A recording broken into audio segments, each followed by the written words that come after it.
La parole est à vous maintenant avec notre débat citoyen sur un thème incontournable de cette campagne, les transports. Lutter contre la pollution, c'est indispensable, mais comment peut-on diminuer le nombre de voitures? Par quoi les remplacer?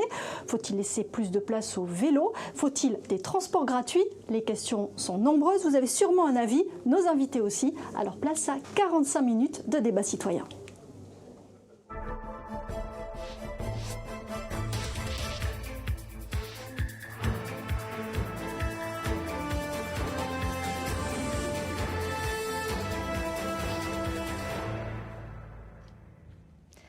Dans les années 50, il y avait 2 millions de voitures en France. Aujourd'hui, on est à 30 millions. Mais l'outil chéri de nos déplacements est devenu aujourd'hui une grosse source de problèmes. Pollution, embouteillage, stationnement, coût, un problème qui nécessite de développer très vite d'autres solutions. Et des solutions, nos invités en ont et ils vont nous dire comment ils les utilisent au quotidien.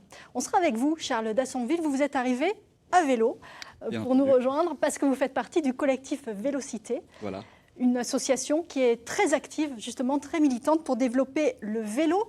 Qu'est-ce qui vous agace, vous, quand vous vous baladez en ville? Alors déjà, quand je fais du vélo, j'ai du mal à m'agacer parce que ça fait tellement de bien d'être dehors, à l'air frais. Je m'agace beaucoup plus rapidement en voiture, car ça m'arrive quand même de la prendre, mais je suis plutôt détendu à vélo. Mais évidemment, un des problèmes récurrents à Montpellier quand on est à vélo, c'est que les pistes cyclables qui existent sont très souvent monopolisées par des voitures qui les considèrent comme des parkings. Alors, entre autres problèmes, et on aura l'occasion d'en reparler dans l'émission. Vincent Robillard, vous aussi, vous êtes arrivé à vélo, et c'est normal parce que vous êtes coursier à Montpellier. Vous faites partie d'une coopérative, les coursiers montpelliérains. Combien de kilomètres vous parcourez par jour? Par jour, les coursiers, environ une centaine, voire 120, selon les jours, selon l'affluence des commandes. Donc on est tous les jours sur Montpellier, aux alentours. Donc vous connaissez bien la ville et ses problématiques aussi de transport. On ira également à Narbonne, retrouver Patricia Soumaï qui est connectée avec nous. Patricia, vous avez adopté le système train-vélo entre Montpellier et Narbonne où vous allez travailler tous les jours. Dites-nous, depuis combien de temps vous avez abandonné votre voiture? Ça fait maintenant une quinzaine d'années, à partir du moment où j'ai eu mon travail sur Narbonne en étant montpelliéraine. Et donc j'ai opté pour le voyage à la fois en vélo et en train. Donc vous avez une solide expérience de ce voyage et vous nous expliquerez justement quels sont les avantages et les inconvénients. Il y a également sur ce plateau avec nous Olivier de Broissia. Vous êtes le fondateur de Module Auto qui est un système d'autopartage. Pour faire simple, ça consiste en quoi l'autopartage ? En fait, l'idée, c'est de pouvoir proposer des véhicules sur l'espace public, un petit peu dans tous les quartiers, pour permettre aux gens d'utiliser des voitures sans forcément en posséder une.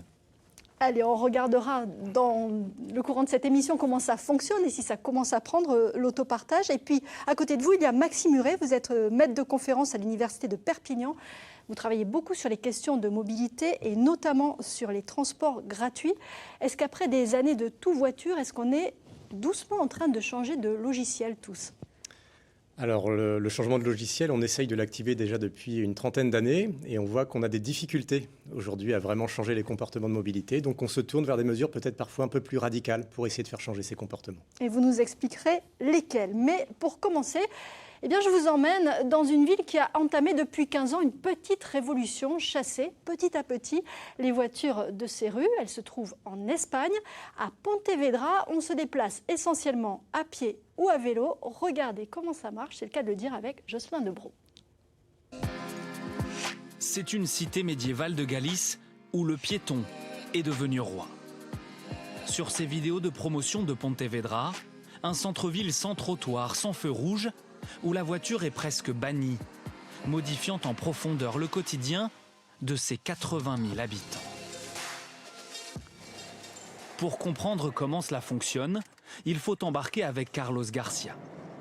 Il habite à 30 km de Pontevedra, où il vient travailler chaque jour. Bien sûr que ça me ferait plaisir de dormir 10 minutes de plus et de me garer au pied de mon travail. Mais de toute façon, ce serait impossible avec toutes les voitures ici. Alors finalement, ce système me va très bien. Un système qui repose notamment sur ces immenses parkings situés autour du centre-ville avec une caractéristique. Ils sont totalement gratuits. Après avoir déposé son véhicule, comme chaque matin, Carlos Garcia est obligé de finir son trajet à pied par 10 minutes de marche.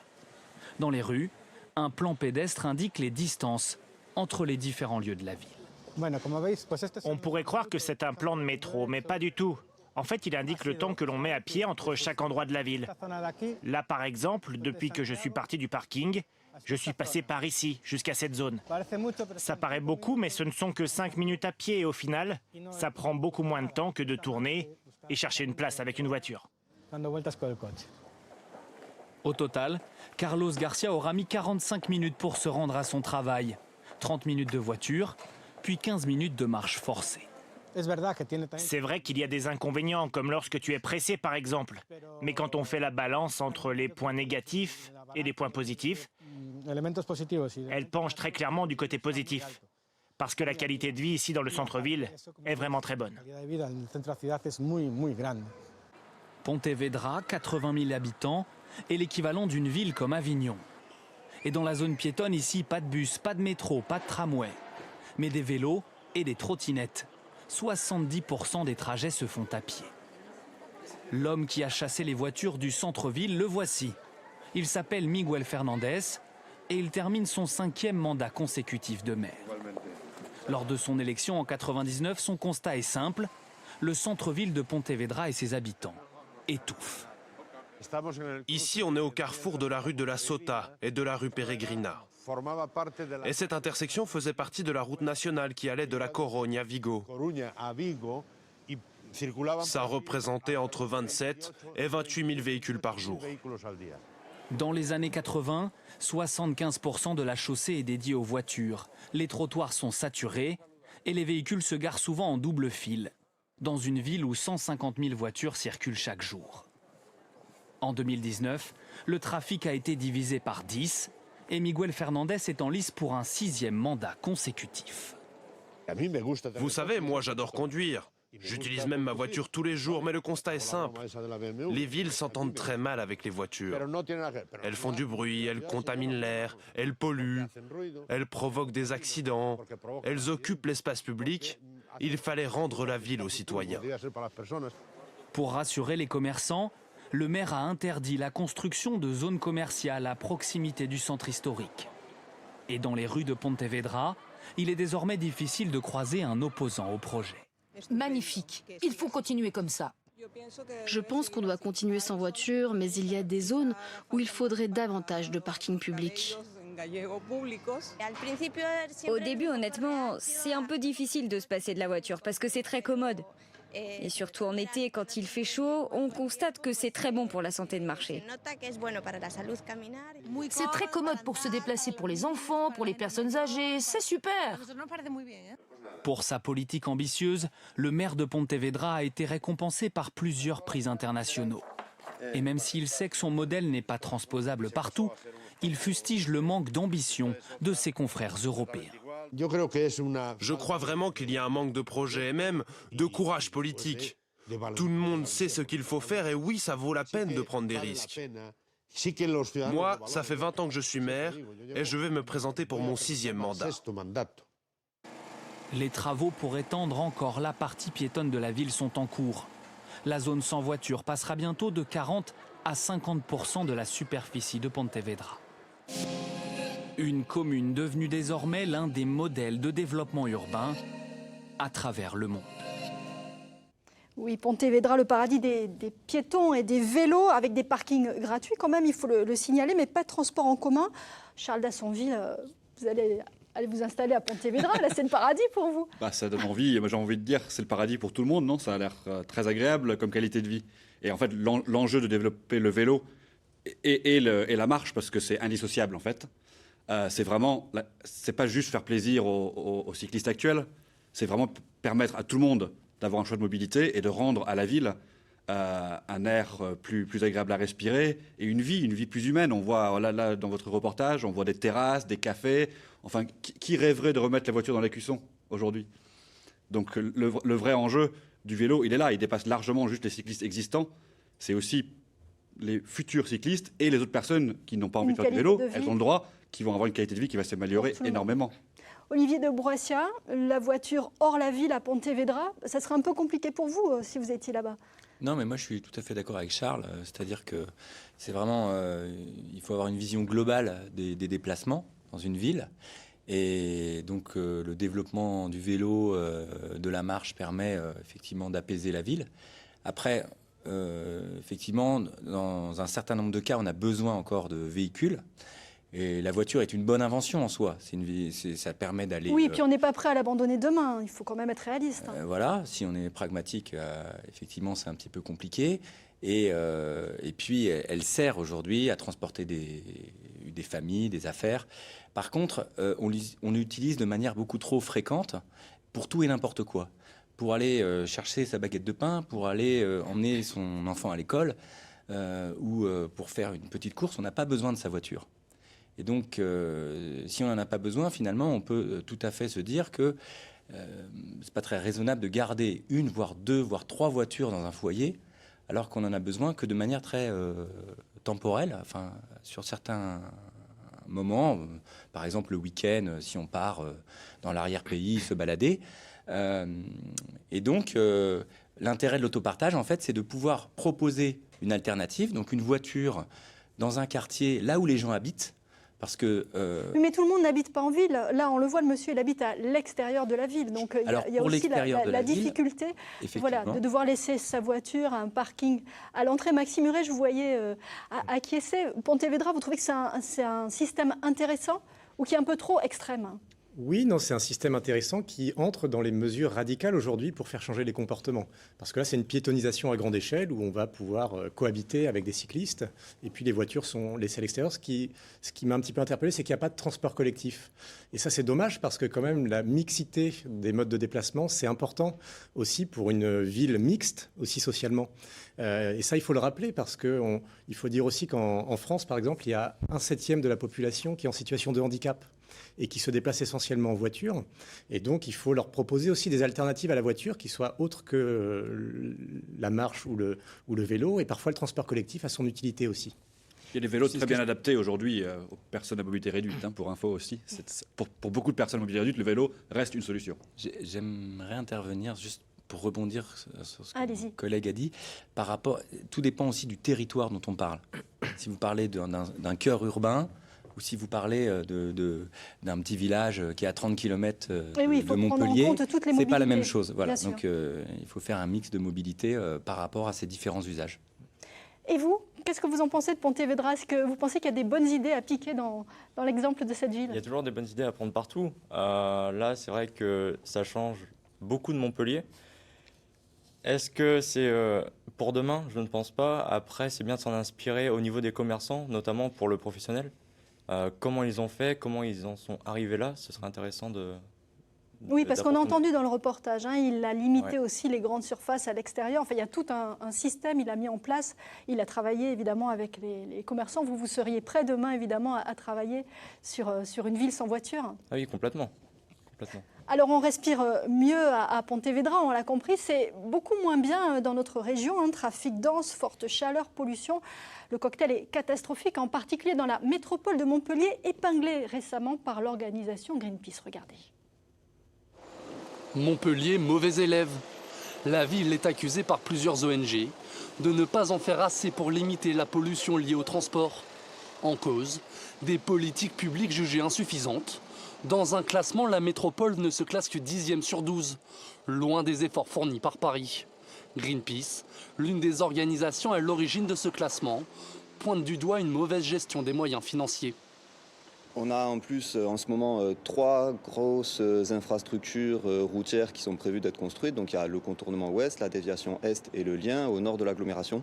Donc c'est 3 grands projets qui coûtent extrêmement cher. Le coût prévisionnel là, pour le contournement ouest, c'est 230 millions d'euros pour 7 km.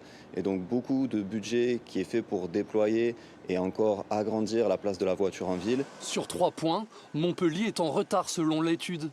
La trop grande place encore accordée aux voitures ou le manque d'aide à la transition écologique. Mais le gros point noir reste le vélo. Les organisations déplorent l'absence d'un réel plan pour en faciliter l'usage. Malgré 80 millions d'euros débloqués, la prise de conscience est vue comme trop tardive. Il y a des pistes cyclables qui existent, qui sont interrompues. Il y a peu d'infrastructures pour garer son vélo en sécurité pour éviter les vols.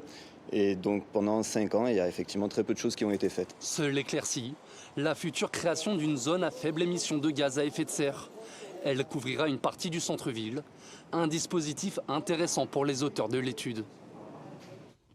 Alors avant d'en venir à la problématique des vélos, on va encore s'arrêter un petit peu sur celle de la voiture. De toute façon, tout ça est lié. 80% de la pollution liée au transport routier. Il y a donc urgence à agir. On va retrouver Patricia en duplex depuis Narbonne. Donc on le rappelle, vous habitez Montpellier et vous dirigez une association d'éducateurs de rue à Narbonne. Donc vous faites le trajet tous les jours.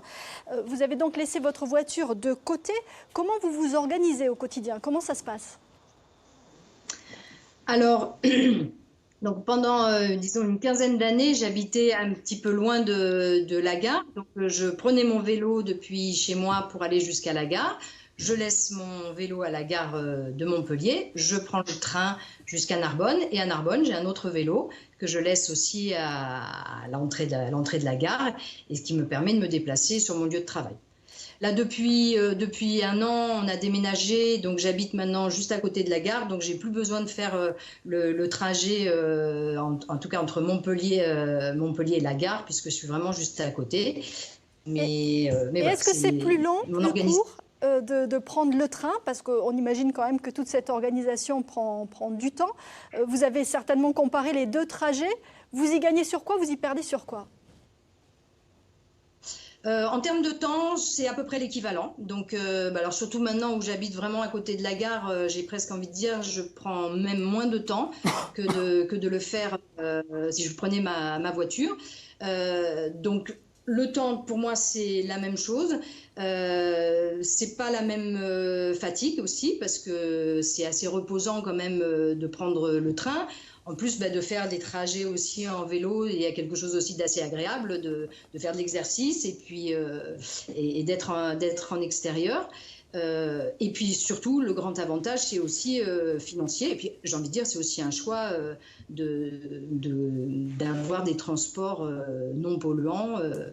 Mais aussi, donc vraiment, ça, c'est pour les plus. Il y a forcément des moins. Il y a quand même des inconvénients.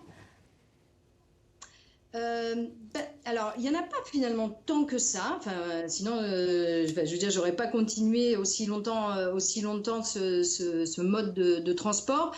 Disons que les inconvénients qui peuvent arriver, c'est alors évidemment quand il y a des dysfonctionnements dans les trains. Alors malheureusement, il y en a quand même assez souvent. Et donc ça, c'est vrai que ça peut être gênant sur la question de la fiabilité des horaires, pour la ponctualité, pour être sûr d'être à son travail à l'heure. Donc voilà, là, c'est plus sur des questions liées à des problèmes techniques qui existent quand même assez fréquemment sur la ligne. Donc il faut une organisation qui soit adaptée. On viendra vous voir tout à l'heure, Patricia. Est-ce qu'il y a de plus en plus de personnes dans la région qui adoptent comme ça le train, qui abandonnent la voiture et qui se risquent malgré les difficultés d'horaire? Alors, je ne pourrais pas le quantifier, évidemment, mais c'est vrai qu'il y a beaucoup de personnes qui cherchent des solutions alternatives à l'automobile parce que ça coûte cher, l'automobile, il faut le dire quand même. C'est un budget très conséquent pour les familles, pour les ménages. Donc, on recherche des solutions. Mais on est confronté aussi à une organisation des espaces qui nous incite à prendre quand même de plus en plus aussi l'automobile, puisqu'on continue l'étalement urbain, on continue d'aménager des zones commerciales en périphérie. Donc, on a des contradictions, en fait, qui touchent aussi les individus. Oui, il faut être sacrément volontaire quand même. Oui, il faut être volontaire, il faut habiter dans un territoire plutôt urbain pour avoir le plus d'alternatives possible. Quand on est en périphérie, c'est plus compliqué. Donc, ces contradictions sont parfois difficiles à dépasser. Et puis, on aime notre voiture. Tout à fait, il y a un attachement très, très fort. Notamment parce qu'elle est synonyme de liberté, d'autonomie. Et ça, il faudrait aussi que les autres modes de déplacement deviennent plus attractifs d'un point de vue des représentations et de l'image. Ça, c'est très important aussi, à faire changer les représentations à la fois autour de l'automobile et autour des autres modes de déplacement. Justement, on découvre votre métier, coursier à vélo. On n'en voit pas tant que ça. Est-ce que vous vous êtes posé la question de vous dire, voilà, je vais l'exercer avec une voiture, ou c'était l'évidence, le vélo? C'était une évidence parce que je pratique la course à vélo depuis bientôt 2 ans. C'était un moyen il est facile à prendre en main. On peut l'utiliser pour tout, pour du petit colis, du gros colis. Il y a des vélos adaptés jusqu'à 200 kg. On peut mettre des remorques derrière, 1 à 2. Aujourd'hui, je pense qu'il y a un réel effort des fabricants de vélos à promouvoir le marché de la livraison à vélo. Mais comment ça se passe quand il pleut? Il n'y a pas de mauvais temps, il y a de mauvais équipements. Ouais. On prend une veste Votre voisin imperméable, approuve. des surchaussures, des pantalons de pluie et ça fait l'affaire. Après, c'est un métier aussi très, très physique quand même. C'est un métier, il faut avoir les jambes, il faut avoir le cardio. Après, il y a l'assistance électrique, notamment sur les vélos cargo, où il y a de la charge, il faut de la force. Et là, l'assistance vient jouer un rôle important. Oui. Est-ce qu'il y a d'autres métiers qui viennent vous voir en vous disant moi, dans mon activité, je suis intéressé, moi aussi, j'aimerais pratiquer le vélo? Pratiquer, pas forcément, c'est plus les commerçants qui ont un problème de gestion au niveau du réassort ou de demande à n'importe quelle heure, parce qu'aujourd'hui, la livraison à Montpellier, c'est thermique, c'est entre 4h et 10h du matin. Au-delà, c'est compliqué pour un véhicule de livraison de rentrer dans les cuissons. Nous, à vélo, on peut y aller à toute heure, de 4h jusqu'à 22h si possible. Charles Dassonville, est-ce que le vélo est en train de monter en puissance à Montpellier? À Montpellier et ailleurs, c'est indéniable. Le développement du vélo, il faut savoir qu'on en parle beaucoup aujourd'hui parce qu'on arrive à une espèce de moment de bascule, mais c'est pas récent. Ça fait plusieurs décennies, en fait, que les chiffres augmentent, notamment dans tous les pays occidentaux, y compris les États-Unis. Ce qui peut être étonnant, le royaume de la voiture, il y a de plus en plus de cyclistes depuis au moins 20 ans. Donc c'est pas récent. Mais là, on en arrive à une masse de cyclistes assez conséquente à Montpellier. Grâce notamment au vélo électrique, ça a aidé? Oui, entre autres. Et je pense que les raisons sont multiples. On les a déjà évoquées. Les raisons financières. Aujourd'hui, les gens ont du mal à boucler les fins de mois. Donc c'est un endroit évident où gagner en pouvoir d'achat, c'est faire du vélo si on en a la possibilité. Il faut savoir que la plupart des gens en ville qui se mettent au vélo, c'est pas forcément pour des convictions écologiques, même si évidemment ça pèse, mais c'est principalement parce que c'est plus pratique, c'est plus rapide, c'est plus efficace. Moi aujourd'hui, quand je n'ai pas mon vélo, je n'ai pas la possibilité de prendre mon vélo, je suis frustré parce que je perds mon temps. Sur des trajets similaires, je suis plus efficace à vélo, je peux m'arrêter dans le magasin en centre-ville pour faire une course rapidement, alors qu'en voiture, je serai obligé de trouver une place pour me garer, sortir, aller au magasin, repartir, éventuellement payer pour le parking. Enfin, c'est beaucoup plus simple, beaucoup plus pratique à vélo, clairement. Donc le vélo est en train de devenir un peu plus tendance. En revanche, on a un peu plus de mal avec la voiture partagée. C'est pas encore trop dans les mentalités, Olivier de Broissia. C'est un petit peu la même tendance, hein. C'est en train de se développer. Nous, on a commencé il y a plus de 10 ans et je peux vous dire que c'était pas du tout la même chose. Il y avait quelques personnes qu'on avait entendu parler, notamment dans les pays d'Europe du Nord, où c'était déjà un peu plus développé. Aujourd'hui, ça se démocratise. Alors vous avez des voitures dans la métropole de Montpellier, à Sète, à Nîmes, à Narbonne, Béziers et Perpignan, environ 2500 clients, c'est ça? C'est ça, aujourd'hui, exactement. Une centaine de véhicules. Effectivement, ce qui est intéressant, c'est de pouvoir proposer une voiture à côté de la personne qui le désire, mais aussi qu'elle puisse aussi faire un trajet intermodal. Par exemple, l'exemple de Patricia, elle peut prendre son vélo pour aller à une gare. Oui, puis ensuite combiner en fait plusieurs moyens. Plusieurs modes de transport. Et vous dites que ça contribue à la démotorisation. Expliquez-nous. En fait, à partir du moment où on a besoin de temps en temps d'une voiture, si on n'a pas d'alternative à la voiture individuelle, on garde sa voiture individuelle. Et donc, si on la garde, on est un peu flemmard et on prend sa voiture pour tout et on devient monomodal. C'est-à-dire pour tout type de déplacement, on utilise sa voiture.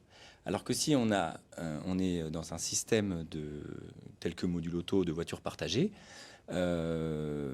on raisonne un petit peu autrement, on change de comportement. Plus, oui. Oui, parce que déjà on paye à l'utilisation, donc c'est pas le même mode de paiement. C'est-à-dire qu'on n'achète pas une voiture chère pour ensuite la rentabiliser.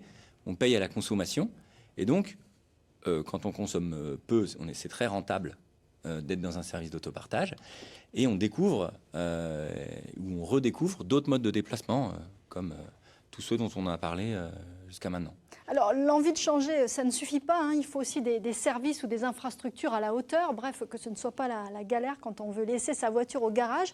Les citoyens ont décidé de le dire haut et fort. Exemple dans le quartier Figuerolles à Montpellier, où les usagers réclament plus de pistes cyclables et plus de sécurité. On va revoir ce reportage de Thierry Will. Dites-le avec des fleurs, c'est un peu la philosophie de cette action de Vélocité. La création d'une piste cyclable éphémère pour matérialiser une attente, elle, bien concrète. Une pétition des habitants du quartier a en effet rassemblé 1500 signatures pour la création d'un véritable aménagement. Moi, j'ai fait du vélo à l'âge de 9 ans. Je vois mes enfants maintenant monter sur un vélo.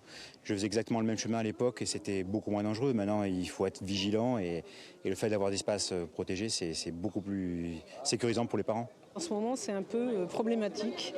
Voilà, et à première vue, on n'a pas l'air de trop vouloir l'améliorer pour nous, les vélos. Depuis 2 ans, le boulevard Figuerolles est en rénovation, mais ces travaux ne prévoient pas d'aménagement pour le vélo. Pourtant, cet axe avait été déclaré stratégique pour le 2 roues par la métropole en 2018. C'est comme ça que ça a été défini au schéma directeur. Et effectivement, il n'y a pas beaucoup d'autres accès quand on vient de la Vérune direct. Quartier Figuerolles, place Saint-Lingros, c'est tout un secteur qui en semaine est saturé de voitures. Aujourd'hui, c'est aussi les commerçants qui demandent plus de place pour les cyclistes. Le vélo, c'est devenu quelque chose d'utile, surtout pour développer le quartier, pour avoir une autre clientèle qui peut venir de partout, parce qu'aujourd'hui, on est étoffé avec les voitures. Il faut qu'il reste une partie pour les voitures, mais quand même, on a besoin de vélos. Sécuriser les vélos, une nécessité. Les derniers chiffres de la sécurité routière indiquent une baisse de la mortalité sur les routes, sauf pour les cyclistes. Pour eux, elle augmente. Alors, il faut le savoir, nos villes sont très mal classées dans la région au baromètre des villes cyclables, réalisé par la FUB, c'est la Fédération des usagers de la bicyclette. Carcassonne, Narbonne, Béziers, Nîmes sont classés rouges. Perpignan et Montpellier sont classés orange, avec des notes entre 2 et 2,5 sur 10. C'est pas terrible. Maxime Huret, on a un vrai retard, nous, sur le vélo dans la région. Alors oui, dans la région, il y a un vrai retard, mais ce qui est important de dire, c'est que le développement du vélo, c'est avant tout un choix politique. Et on voit que les villes qui sont en avance, même si c'est peut-être pas le mot, comme Strasbourg, Grenoble, sont des villes qui ont fait ce choix il y a très longtemps. Et ce choix, oui, parce qu'elles ont moins de soleil que nous. On a... Tout à fait. Normalement, on devrait être en tête. Tout à fait. Et donc, ça veut dire que nos élus n'ont pas fait ce choix dans les villes de la région. Et ils n'ont pas fait non plus le choix de transformer leur expertise urbaine, leur expertise qui accompagne l'aménagement de pistes cyclables, on va dire pérenne, sécurisée, continue. Et donc ça, il va falloir qu'il y ait un changement rapide si on veut développer la pratique du vélo. Pour s'en convaincre, on dit souvent que le vélo aux Pays-Bas, oui, mais c'est leur culture là-bas, c'est leur culture. C'est faux. Il suffit de regarder les images d'Amsterdam ou de Copenhague au Danemark dans les années 60. C'était le tout voiture, il n'y avait pas de piste cyclable, rien. Ça a été un choix politique. Intéressant, le choix politique, pour 2 raisons différentes dans les 2 cas, mais toutes les 2 assez pertinentes. Amsterdam, ou les Pays-Bas en général, pourquoi est-ce qu'ils basculent sur le vélo? C'est parce que c'est l'insécurité routière. Vous parlez dans le document sur Figuerolles de l'insécurité routière.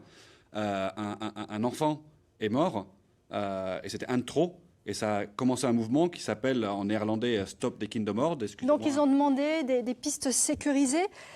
Vincent Robillard, vous justement qui circulez beaucoup en ville, quelles sont les difficultés que vous constatez au quotidien?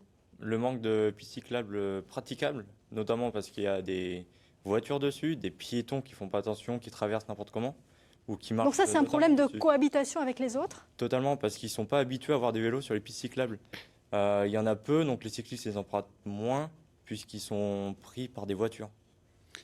Je pense qu'il y a aussi une histoire d'espace. En effet, il y a beaucoup de conflits d'usagers entre piétons et vélos aujourd'hui à Montpellier. Mais le réel problème n'est pas les piétons ou les vélos, c'est que l'espace est vraiment accordé aux voitures en quantité, en pourcentage énorme.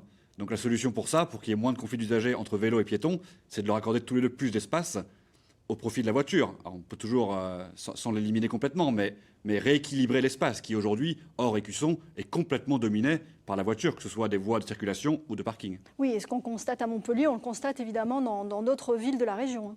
Ah oui, la problématique est la même partout. Oui, tout à fait. L'objectif, c'est vraiment de jouer sur plusieurs leviers, réduire un peu la place de la voiture, alors un peu, parfois beaucoup, dans certains contextes, améliorer les offres, les infrastructures, et puis améliorer le mix de mobilité, transport collectif, vélo, piétonisation. Ça va permettre de faire changer après les mentalités et puis les représentations qu'on a des différents modes de transport. Et vous, Charles Dassonville, vous réclamez un vrai système vélo. Vous dites que ce n'est pas juste une histoire de piste, il faut aussi qu'il y ait moins de vols, qu'il y ait des parkings pour les vélos. Exactement. Système vélo, il faut réfléchir système voiture. Quand vous prenez la voiture, toutes les routes, elles se connectent entre elles, donc il y a un réseau routier.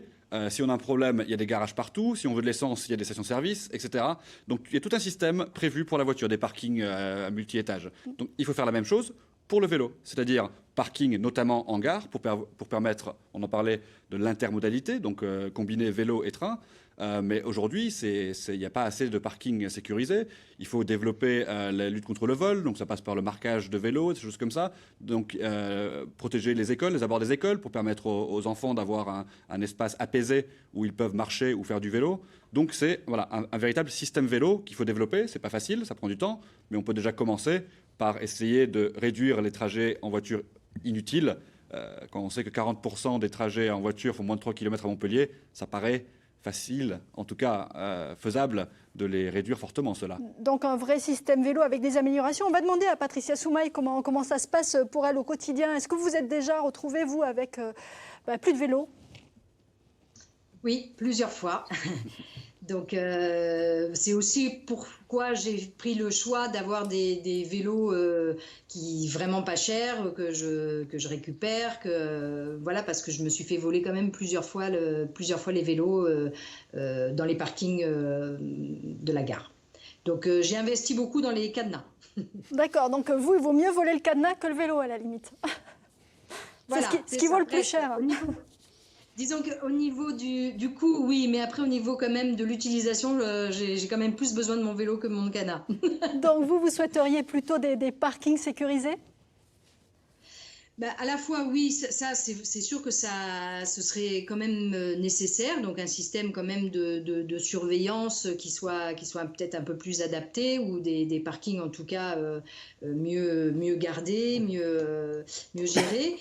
L'autre chose aussi, c'est l'accessibilité des vélos dans le train. C'est assez compliqué aussi, parce que ça suppose, si on prenait par exemple, parce qu'il y en a beaucoup qui font ce choix de prendre les vélos et de les transporter dans le train, d'un point à l'autre, mais ça suppose à chaque fois de porter son vélo, il y a des escaliers, enfin c'est pas du tout non plus adapté, l'accès en tout cas au train est assez compliqué, et il y a beaucoup de vélos. Quand on est en heure de pointe, c'est aussi très compliqué. À la gare de Montpellier, les escaliers sont vraiment très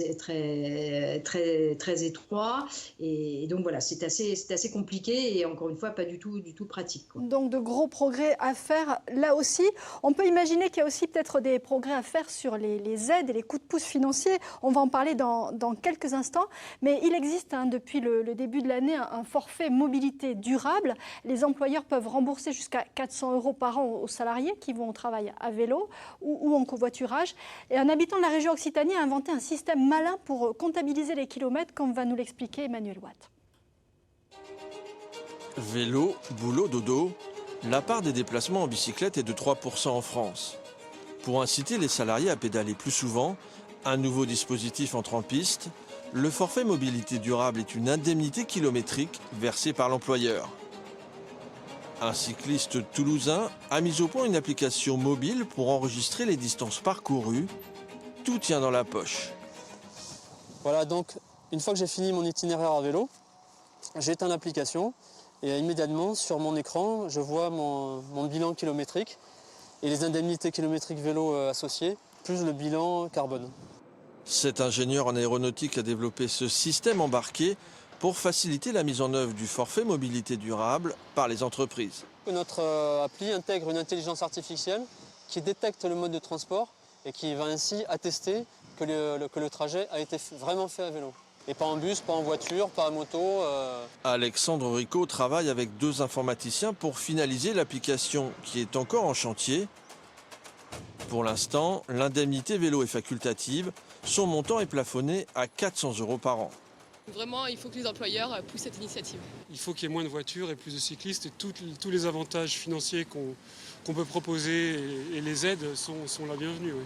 À ce jour, moins de 200 entreprises versent cette aide au pédalage à leurs salariés. Il faut aller plus loin, il faut aussi une volonté politique pour vraiment peut-être rendre ce dispositif aussi obligatoire. La mise en circulation de l'application toulousaine est prévue pour le printemps prochain. Allez, vous êtes toujours avec nous dans ce débat citoyen autour de la question des transports. Maxime Huret, est-ce qu'aujourd'hui il y a suffisamment d'aides, de coups de pouce pour nous inciter, nous citoyens, à changer de mode de transport ? Alors, ce qu'on peut dire, c'est qu'il y a déjà beaucoup de financements qui sont dédiés au transport, notamment à l'échelle locale, municipale et intercommunale, puisque c'est l'un des principaux budgets de ces collectivités. Donc, il y a déjà de l'argent dans les politiques publiques. Après, les incitations individuelles, elles commencent à faire leur chemin, c'est vrai, en faveur des modes de transport dits propres, entre guillemets. Alors, vous qui travaillez beaucoup sur la gratuité, est-ce que ça, c'est la bonne solution selon vous ? Alors, je ne sais pas si c'est la bonne solution partout, mais dans certains territoires, c'est une solution très intéressante. On se rend compte, par exemple, à Dunkerque, que c'est une incitation qui a permis, ne serait-ce qu'à certains habitants, de redécouvrir leur transport collectif. De se dire, déjà, les transports collectifs existent, je peux me déplacer autrement qu'en automobile, par exemple. Et donc, quand on redécouvre ces transports collectifs, on redécouvre la ville et on redécouvre aussi les autres usagers, piétons, cyclistes, parce qu'on se déplace à pied dans la ville, on se réapproprie les espaces publics. Donc ça, oui, ça peut fonctionner dans certains territoires.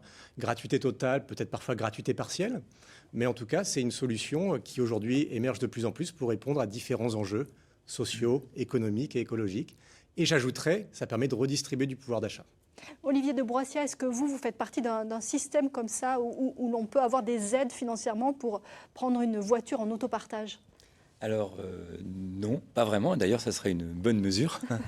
Par exemple, on peut participer à des abonnements multimodaux, donc qui vont couvrir aussi bien le transport public qu'un abonnement à un service d'autopartage. Donc ça, c'est du côté des entreprises qui vont pour aider justement leurs soit salariés ? directement auprès de l'utilisateur, parce qu'effectivement, on peut avoir d'un côté l'utilisateur direct qui voudrait avoir un abonnement qui couvre tout ça. Et donc là, c'est intéressant de pouvoir discuter avec l'ensemble des opérateurs pour pouvoir proposer un abonnement intéressant. Et là, il y a des choses à faire pour aller plus loin. Et puis, de l'autre côté, les entreprises, effectivement, dans le cadre de ce qui se passe au niveau de la loi LOM, oui, il y a un certain nombre de dispositifs pour favoriser les mobilités douces. Exactement. Nous, effectivement, je pense qu'il y a vraiment un intérêt à... Mais pour l'instant, il n'y a pas assez, selon vous ? Effectivement, l'autopartage qui reste de la voiture n'est pas forcément intégré à chaque fois. Est-ce qu'il y a suffisamment d'aides ? Est-ce qu'elles sont suffisamment connues, ces aides, pour passer au vélo, par exemple ? Clairement pas encore. Une chose qui est peut-être regrettable, c'est que de plus en plus de territoires offrent une aide à l'achat de vélos électriques, ce qui est super. Mais ce serait bien aussi de promouvoir le vélo non électrique. Et ça n'existe pas aujourd'hui. C'est dommage. Et vous, par exemple, pour commencer votre activité, on vous a dit « Ah oui, vous allez faire du vélo, super, on va vous aider ». Alors, pas du tout. Pas du tout. Il n'y a aucune reconnaissance de la métropole ou quoi que ce soit. Même quand on essaye de voir quelqu'un, c'est difficile. On nous passe de service en service sans trouver la bonne personne. Et encore aujourd'hui, pour trouver la bonne personne à qui parler, c'est très compliqué. Donc là aussi, ça manque un peu d'un accompagnement, justement. On nous dit il faut passer, il faut changer de mobilité, mais on n'est pas forcément très, très bien accompagné. Non, complètement. Avec la zone de faible émission, la ZFE, c'est bien de dire la fin aux véhicules thermiques, mais il faut trouver les solutions derrière pour accompagner les commerçants à toujours pouvoir faire fonctionner leur commerce. Le vélo est là, mais seulement il faut un point de ralliement, un point de dépose pour les camions. Et nous, ensuite, on dispatche à vélo. Aujourd'hui, ce point de retrait n'est pas encore là.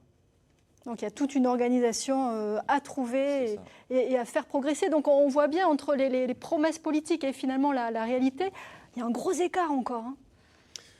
Oui, alors il y a un gros écart, ça dépend encore une fois des élus, des contextes. Il y a des contradictions, ça c'est sûr, et des contradictions. Si on prend l'agglomération de Montpellier, il y a une volonté de transformer le centre-ville qui est très clairement identifiée, et en même temps, à côté, on continue l'étalement urbain parce qu'il y a une arrivée de population massive qui ne peut pas toujours se loger dans le centre-ville. Donc il faut jouer sur plusieurs politiques publiques, il y a aussi le logement, il y a les transports, tout ça est un tout en fait. Donc il faut essayer de résoudre ces contradictions et d'avoir plutôt une cohérence à l'échelle de l'agglomération et même au-delà, à l'échelle régionale. Et c'est à nous, citoyens, aussi d'aiguillonner les politiques. D'ailleurs, tiens, on va faire un petit tour de table. Si vous étiez maire demain, quelle serait justement la mesure que vous prendriez pour favoriser les transports doux ? On commence avec vous, Vincent ? Oui, alors si je serais maire, je ne sais pas. Qu'est-ce que je pourrais dire? Favoriser effectivement le rapport entre voiture, vélo, piéton. On est tous à la fois utilisateurs de voitures, de vélos et piétons à la fois. On peut cohabiter. Le cycliste doit faire attention à ne pas avoir son téléphone à la main, par exemple. La voiture doit l'automobiliste aussi. Voilà, Hein. L'automobiliste doit regarder aussi ses angles morts et le piéton regarde où il va. Enfin, il y a beaucoup de choses à prendre en compte pour cohabiter. Donc ce serait peut-être des cours collectifs pour apprendre à cohabiter ensemble? Ouais, ou peut-être même une campagne de publicité pour parler justement de la cohabitation. Oui. Je pense que ce serait bien. Olivier de Broissia, qu'est-ce que vous feriez, vous, pour promouvoir les transports doux? C'est une vaste question. Donc effectivement, moi je rebondis un peu ce que mon voisin disait, c'est-à-dire que c'est un ensemble. Donc effectivement, il faut aussi arrêter l'étalement urbain, essayer de concentrer au niveau géographique les commerces, faire du... Disons qu'un quartier doit pouvoir être aussi bien habité qu'avoir de l'activité économique. Ça permet de limiter les distances qui croissent. Donc être davantage en circuit court, en tout cas quand on le peut sur certains territoires. Donc ça c'est intéressant. Limiter des très grands parkings qui vont être des aspirateurs à voiture. Bien sûr, j'aimerais bien qu'on développe des stations d'autopartage pour avoir un maillage très très fin. Mais aussi, il y a quelque chose à regarder avec les communes aux alentours, parce qu'il y a une ville-centre, mais il y a aussi les communes des alentours qui ont aussi des problèmes il y a des problèmes entre la ville-centre et le périurbain. Et là, donc travailler peut-être un petit peu plus ensemble. Exactement. Avec les villes qui nous entourent. On va aller à Narbonne poser la même question à Patricia Soumaï. Qu'est-ce que vous prendriez, vous, comme décision pour nous inciter, nous, citoyens, à utiliser les transports doux? Moi, je pense que j'irai sur la gratuité des transports en commun. Je pense que ça, c'est quelque chose qui serait d'une grande utilité sociale et peut-être aussi une manière de réduire l'injustice sociale parce que le train, en tout cas, les transports en commun sont encore, à mon avis, beaucoup trop chers et donc découragent certaines familles, certaines personnes à des déplacements. Et voilà. Et du coup, ils prennent la voiture, même si aussi ça a un coût. Et puis pour ceux qui n'en ont pas, ce qui existe aussi, et pour qui les déplacements sont quelque chose de cher, ce serait une façon d'être un peu plus égalitaire. Vous êtes d'accord avec ça, Maxime Huré? Ce serait aussi la mesure que vous prendriez, vous? Oui, mais surtout d'investir massivement dans le développement du vélo, des transports collectifs. Et comment investir massivement? J'imagine, c'est en faisant des choix d'argent public. Donc peut-être en arrêtant de construire des infrastructures routières de grande ampleur qui coûtent très cher, parfois plusieurs milliards d'euros. Et un sujet qui n'est pas abordé, peut-être arrêter de subventionner l'aérien aussi. Parce que ça, on en parle très peu, mais on a les moyens aussi de développer le rail, c'est très important dans notre pays, au détriment de l'aérien. Donc reflécher les budgets. Tout à fait. Charles Dassonville. Déjà, je me réjouis qu'aujourd'hui, la plupart des candidats mettent le vélo comme un sujet principal de leur campagne, ce qui n'était pas du tout le cas il y a 6 ans. Donc ça, c'est quand même une très bonne nouvelle. C'est un pas en avant. Si moi, j'étais maire demain, je pense que pour commencer, il y a une solution qui a très bien marché, qui a fait ses preuves dans le nord de l'Europe, notamment à Groningue, aux Pays-Bas ou à Gand, en Belgique, qui est la refonte du plan de circulation, qui a pour effet donc de toujours permettre l'accès en voiture aux mêmes endroits, mais ça le rend moins pratique, plus long, il faut faire plus de détours, alors qu'à pied, à vélo, en transport en commun, ça reste facile, pratique, direct. Donc, encore une fois, on rend ces modes de transport plus tentants, plus pratiques, plus faciles. Et donc, naturellement, le changement se fait. Et ces fameux trajets de moins de 3 km en voiture, qui doivent être notre cible numéro 1, on peut les traiter facilement. Alors merci pour ces propositions. Effectivement, ça va nous donner comme ça tous des idées demain et peut-être envie de changer notre façon de nous déplacer. Merci à tous les 4 d'être venus partager avec nous vos idées et vos solutions sur les transports. On va se retrouver la semaine prochaine pour une nouvelle soirée spéciale sur France 3 avec 3 débats politiques en première partie de soirée, les principaux candidats de Montpellier, Nîmes et Céret. Et puis suivi d'un nouveau débat citoyen. On s'intéressera notamment aux mouvements sociaux qui ont rythmé cette année, voir de quelle façon justement ils sont présents dans cette campagne des municipales. Et sachez que vous pouvez retrouver cette émission sur notre site et sur les réseaux sociaux. Merci de nous avoir suivis et à la semaine prochaine.